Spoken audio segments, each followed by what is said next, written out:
This video was recorded with the AverMedia Live Gamer Portable. Skip it up and that up. This article is just wow. It's about Call of Duty. But anyway, first off, before I give the YouTuber shout out, I want to give a shout out to G2PO, Tony Steeman, and Gamersgate. They hooked me up with this copy of Dynasty Warriors 8. That is the gameplay footage you're looking at right now. I'm not a huge fan of this series.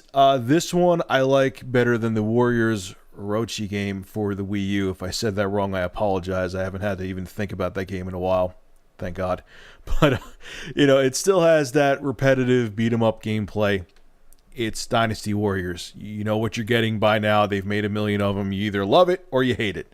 I'm not in love with it, but I like it better than the one for the Wii U.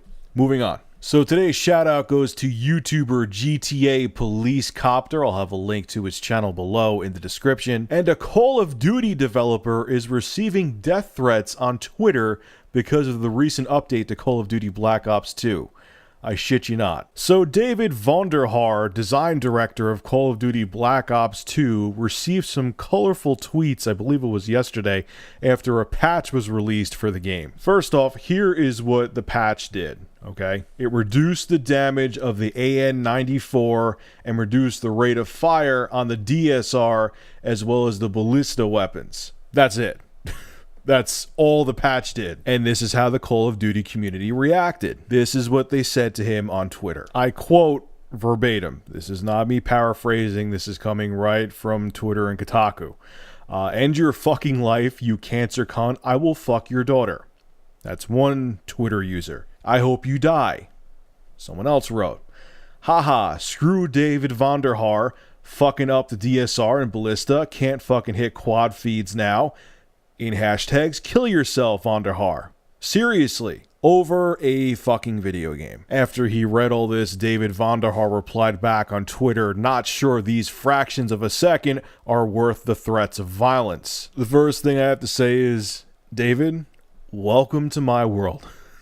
I mean, I understand, you know, the Call of Duty developers, I'm sure they're on Twitter a lot and they see shit like this, but I'm on the front lines with this shit every day, man. And every day I have some little prick or adult prick who is being a complete asshole. I've gotten threats. I remember there was one time I got true threats. The scariest ones to me, I don't care about the trolls, whatever. I've been dealing with trolls since day one on here. But I had a PS4 video up. And I was actually defending it. That was the thing that shocked me. And there was a guy on YouTube, who I won't mention his name, who threatened me to take down the video or else he was going to, like, ruin my life. I actually had to report him to YouTube and I had to report him to Curse, too. It was pretty creepy. But it is what you're dealing with, not only on the internet are you dealing with the general public, you're dealing with the general public who can remain anonymous. So they could be even more of assholes than they would be in the real world, because there's no, at least they think there's no consequence to it. So they could say whatever they feel, you know, and they may think that in person in real life, but they would never say it if they think these things about people in real life. They wouldn't say it to them because it just wouldn't be socially accepted. And even beyond that, eventually they would get their teeth kicked down their throat. But on the interwebs, they could be the tough guy they want to be because it's completely anonymous. On top of it too, and I have another point I want to make after this, if an alteration to a video game makes you so angry that you wish death on one of the developers, seek help. There's something, you're one of those people that even if you're, I was just trolling, which I'll get into that in a minute, just the fact that you would even joke around to wish death on someone because they made a patch to alter some things in a video game, there's something wrong with you. It's a fact. There's something seriously wrong with you. You can't defend it. You could sit there and write me a 30-page thesis on how you don't take it seriously. We're just joking around. The fact that you would bring death up means you need help. You are screwed up in the head. It's a fact. And if someone from Kotaku, or I mean someone from Twitter, I should say, who was one of the people trolling, gets pissed off that I said that, tough shit. You're fucked up and you need medication, period. Now, the thing that bothers the shit out of me about trolling is not that I'm insulted by it, because if I was sensitive to trolling, I would have been off this website years ago, or I would have went bridge diving. I've dealt with so much trolling and so many ridiculous comments on this website since I started. It's insane. But the thing that gets me about trolling is a lot of people always say to me, and not the trolls, but just people like, oh, Rich, that's not really how people are. They're just on the internet. And like I just said earlier in this video, no, it's the exact opposite. The internet's almost like alcohol. It brings out what people really are because it takes those inhibitions away. You know, these people may be sadistic, bitter, pissed off pricks in real life, but they hold back because it's not socially accepted. They couldn't be the quote-unquote trolls they are on the internet because either they would get fired from their jobs, their families would hate them, or like I said before, they would get drop-kicked in the head and their teeth, they would have to swallow their whole set of teeth.